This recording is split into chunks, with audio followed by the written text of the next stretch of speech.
October 14th, 2019. Birmingham, the Aston neighbourhood.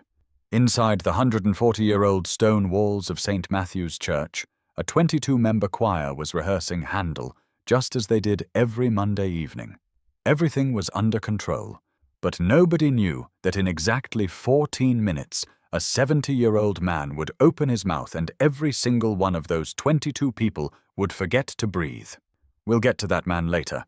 First, you need to meet the woman leading the choir, because to understand what happened that night, you need to know just how much pressure Catherine Wells was under. Catherine was 45 years old, the kind of woman who always swept her short brown hair back, who looked at the world through thin-framed glasses with eyes that were sharp but tired. She had been leading the St. Matthew's choir for 22 years. During the day, she taught music at a state school in Aston. In the evenings, she ran rehearsals at this church, and on weekends she gave private lessons. 3 jobs. She was the sole earner, because her husband Derek had died of a heart attack 2 years ago, leaving behind a 14-year-old boy, an unpaid mortgage, and a silent weight that had settled onto Catherine's shoulders. But Catherine Wells was not a woman who complained. She was a woman who solved problems, or at least she had been until 3 weeks ago. 3 weeks ago, their lead tenor Thomas Walker had suddenly left the choir, and with Thomas, the choir's chances at the Birmingham Regional Choral Competition they'd been preparing for over 6 months had vanished too. The competition rules were clear. Each section required a minimum of 4 voices. Catherine's tenor section now had 3, and none of them were strong enough to fill Thomas's place. Henry Atkins, 62 years old, a retired postman, loyal but thin-voiced. Roger Burnley, 57, an asthmatic who broke into coughing fits whenever he pushed his voice. And young Patrick, 24, a university student, enthusiastic but undisciplined. 3 well-meaning men, but not a tenor section that could carry Handel's Messiah. Catherine knew this. The choir members knew this, but nobody said it out loud, because seeing the desperation in Catherine's eyes made all of them uncomfortable. It was at that exact moment that the heavy oak door of the church creaked open. Nobody heard it, because the choir had just started up again. But Catherine heard it. When her eyes turned to the door, she saw a figure in the dark entrance. An old man, black baseball cap, faded black t-shirt, torn jeans, slightly damp from the rain. The man sat down quietly in the corner of the back row. The wooden pew creaked, but the choir's sound swallowed the noise. Normally, Catherine would have intervened immediately. This was a closed rehearsal. They didn't allow an audience. But the man sat so quietly, so humbly, that Catherine hesitated for a moment. And that moment of hesitation was enough to pull her attention back to the choir. Ozzy Osbourne closed his eyes in that back row and listened. The sopranos were strong, the altos were steady, but that same gap was still there. The hole in the tenor section left everything slightly off balance, like a table with a broken leg. Ozzy heard it immediately. A man who had sung on the world's biggest stages for 50 years, who had worked with thousands of sound engineers, didn't take long to hear where a voice was missing. But Ozzy hadn't planned on going to the church that evening. In fact, he hadn't even planned on coming to Birmingham. 2 days earlier, he'd been sitting in their home in Los Angeles, Sharon beside him, the television on, but Ozzy wasn't seeing the screen. Since the fall in January, his body had felt like a prison. The metal plates in his spine announced themselves with every step. The Parkinson's tremors were growing a little more noticeable with each passing month, and they hadn't told anyone yet. They were waiting for the right time to go public, but the waiting itself was its own kind of torture. That night he turned to Sharon and said, "I'm going to Birmingham." Sharon studied him for a long time. "Ozzy, on your own." But when she saw the look in his eyes, she went quiet. 40 years of marriage had given her the instinct to know. Once he'd made up his mind, the force that could stop him hadn't been invented yet. "Be careful," Sharon had said, squeezing his hand. "And call me." Ozzy had smiled. "Sharon, I'm going to Birmingham, not Afghanistan." Sharon had raised her eyebrows. "You and Birmingham together is more dangerous than anywhere." It was raining in Birmingham. Of course it was. Ozzy could count on one hand the days he'd seen sunshine in this city. In the taxi heading toward Aston, he looked out the window. Lodge Road, number 14, the house where he was born and raised, was gone, replaced by a car park. The pavement his father John had walked on his way to the night shift at the GEC factory was the same, but the feet walking on it were different. The corner where his mother Lillian had hurried to the Lucas factory was still there, but the corner shop had long since closed. Everything was the same, and nothing was the same. Ozzy pulled £3 from his pocket and gave the driver an extra tip. The driver glanced at the old man in the rearview mirror. Black cap, faded t-shirt, trembling hands, and hadn't the faintest idea who he was. He just saw an old man who'd come back to Birmingham for the old days, a little sad, a little lost. And perhaps for that evening, that was exactly what Ozzy wanted to be. Unrecognized, unlabeled, just a man being himself. He found the church by accident. Walking past the street where St. Matthew's stood, the sound of the choir drifting through the walls stopped him mid-step. His mother Lillian's voice echoed in his ears from 55 years ago, as if it had seeped into the very stones. Lillian Osbourne's voice wasn't technically beautiful, but when that woman sang a hymn, little John Michael believed that everything in the world would be all right.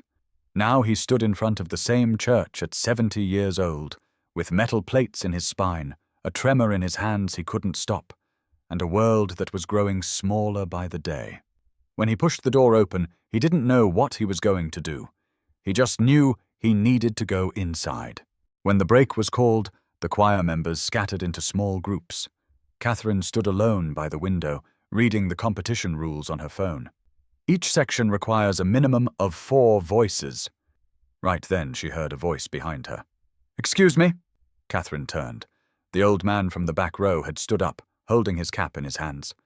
Up close he looked even more tired. Catherine shifted into defensive mode automatically. "Sir, this is a closed rehearsal. Can I help you?" Ozzy smiled faintly. "I'm sorry. I heard the music from outside and I used to come here as a kid. My mum sang hymns here."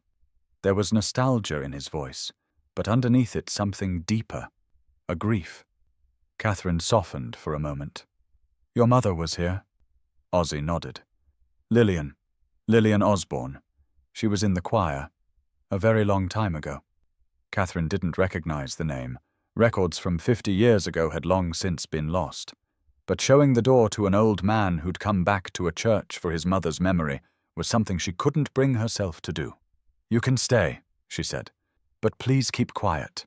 Ozzy thanked her and went back to his seat. The rehearsal continued, but with every measure, the gap in the tenor section grew more obvious. When Catherine stopped the music for the second time, the mask of patience on her face had begun to crack. "At this pace we won't be ready for the competition," she said, more to herself than anyone. Henry sighed. "We can't sing this piece without a 4th tenor, Catherine. We need to accept that." A brief silence fell over the church. 22 people looked at one another. 6 months of work, hundreds of hours of rehearsal, every evening Catherine had sacrificed. Was it all for nothing? It was into that silence that a voice rose from the back row. Calm, low, with a soft Birmingham accent. "I could sing. I mean, if you'd like, I could help with the tenor section." 22 pairs of eyes turned to the back row at once. Catherine raised her eyebrows. The old man had stood up. His hands were still trembling. He was gripping his cap between his palms. But there was a strange resolve in his eyes. Henry peered over the top of his glasses and whispered with a smile he couldn't quite hide. "Catherine, he can't be serious." The whisper was heard by several other choir members. Small smiles, heads shaking gently from side to side. Patrick was biting his lip, barely holding back a laugh. Catherine looked at the old man. Trembling hands, faded t-shirt, tired face, and spoke in a voice that was polite but firm. "That's a very kind offer, but Handel's Messiah is quite a technical piece. It requires years of choral experience. I'm sure you love music, but—" She never got to finish her sentence, because Ozzy Osbourne didn't argue. He didn't respond. He didn't try to prove himself. He simply closed his eyes, took a deep breath, and opened his mouth. The first note that rose through the church froze Catherine's sentence in midair. The voice didn't have the clarity of an opera tenor. The edges were rough, some notes trembled slightly, and the breath control was far from the smoothness of a conservatory graduate. But what mesmerized 22 people in that church wasn't technique. There was a weight in that voice, a raw power. 50 years of stages, tens of thousands of concerts, friends lost, illnesses beaten, the dark pits of addiction, and every time the climb back out, all of it was compressed into those notes. When the tenor entrance of "And the Glory of the Lord" came from Ozzy's mouth, it felt as though the stone walls trembled. Catherine Wells stared at the old man from behind her glasses. Her hand was frozen in the air, raised to stop the music, but now not knowing what to do with itself. Ozzy sang 8 measures and stopped. When he opened his eyes, he was met with the silence of the church. That strange silence. The silence of the moment when something has broken, but no one has yet understood what. Catherine couldn't speak for several seconds. Finally, she cleared her throat. "You," she began, then stopped. "Where did you train?" Ozzy smiled faintly, that familiar, crooked smile. "I didn't train. I learned from my mum. Here, in this church." Catherine took a step forward. "That's not possible. That projection, that tone, without years of work." Ozzy shrugged. "I worked for years, just not in a conservatory. On stage." Catherine's brow furrowed. She looked more carefully at the old man, round black sunglasses, long brown hair, and hands that wouldn't stop trembling. Something stirred in her mind, but she couldn't quite grasp it. Among the choir members, Bridget, 67 years old, 30 years in the soprano section, suddenly brought her hand to her mouth as she stared at Ozzy's face. "Oh my God," she whispered. She gripped Susan's arm beside her. Susan, look, this man." But she didn't raise her voice, as though saying it out loud might break the spell. Catherine still hadn't understood. But as a choir director, when evaluating a voice, she had to look at quality, not emotion. "Can I hear it in full?" she said. "From the top. Measure 22. This wasn't an order to Ozzy. It was a request, and Ozzy understood the difference. He walked out from the back row toward the front of the choir. His steps were slow. He dragged his left leg slightly, the plates in his spine reminding him with every step. As he passed through the choir members, several shifted aside automatically, making way for the trembling old man. Ozzy stopped in front of Catherine. Catherine held out a sheet of music. Ozzy looked at the paper, then gently pushed it back. "I know the notes," he said quietly. "My mum used to sing this piece." Catherine nodded to the pianist. The first chords rose into the air, and Ozzy began to sing. This time it was different. In the first attempt, the choir members had been in shock, but now they noticed something. Ozzy's voice sat inside the choir. It didn't overpower it, it completed it. An instinctive balance born from years of experience, a tone that neither pushed too far forward nor disappeared. Henry entered at the right measure for the first time, because now he had an anchor beside him. Roger didn't cough, because instead of straining, he leaned into Ozzy's voice. Patrick focused on his notes, because finally there was a leader to follow. Catherine saw it. With 22 years of experience as a choir director, she recognized the moment a piece was saved from collapse. The expression on her face changed slowly, from doubt to astonishment, from astonishment to a moment of understanding. "Again," she said when the piece ended, and they sang it again. This time, Catherine closed her eyes and just listened. When the section was over and Catherine opened her eyes, there was wetness beneath her glasses. She wiped it quickly.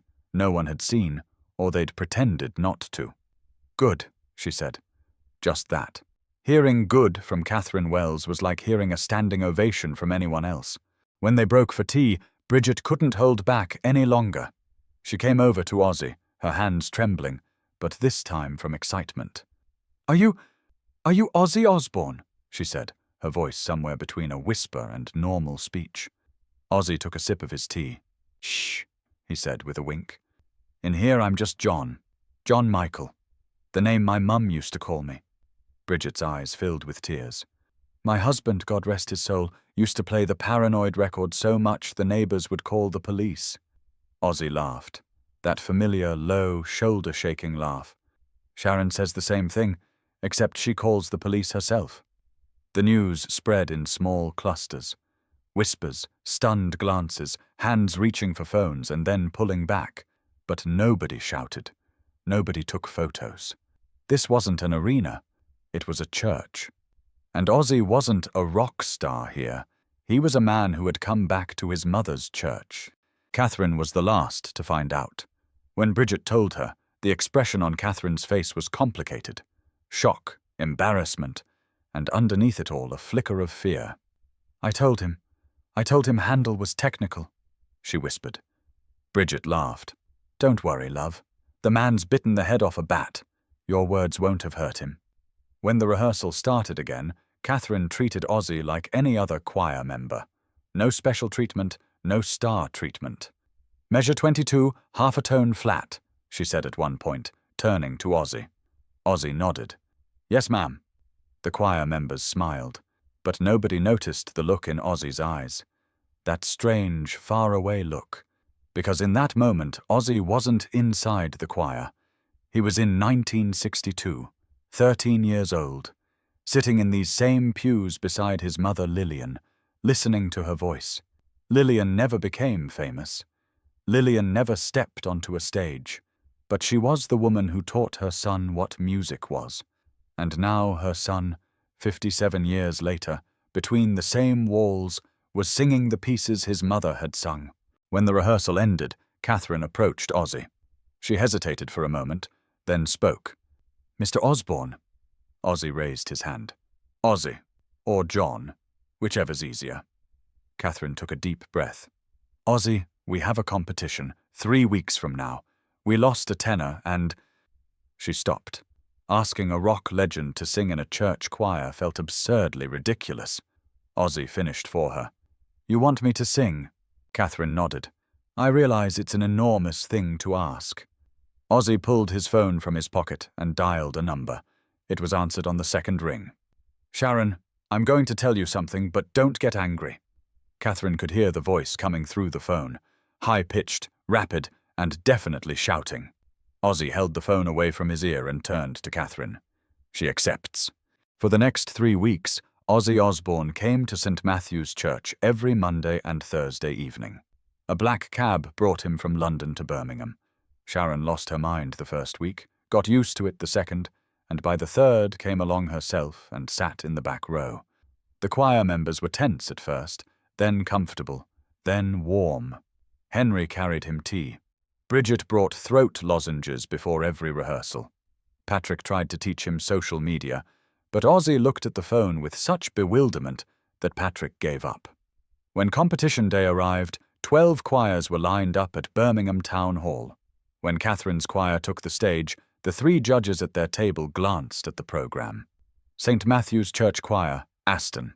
An ordinary community choir. But halfway through the second piece, the head judge removed his glasses and stared hard at the stage. The voice rising from the tenor section didn't belong to a community choir. That voice was carrying something.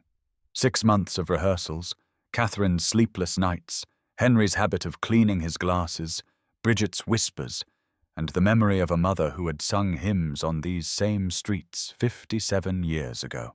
When the piece ended, the hall applauded. Whether they came first didn't matter, but they did. When Catherine took the trophy, her hands were shaking. She showed it to Ozzy, who was waiting for her backstage. Ozzy smiled. Bloody hell, I've never come first in my life. I always came last at school. St. Matthew's Church Choir still rehearses every Monday evening. Catherine still leads them, and on the back row, a small plaque still hangs. Lillian Osbourne, 1916 to 2002, a mother who sang hymns in this church.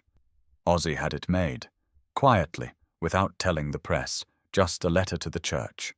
The last line of the letter read, My mum taught me that music has no boundaries. I spent 50 years trying to prove that on stages around the world, but the real proof was always here. between these walls.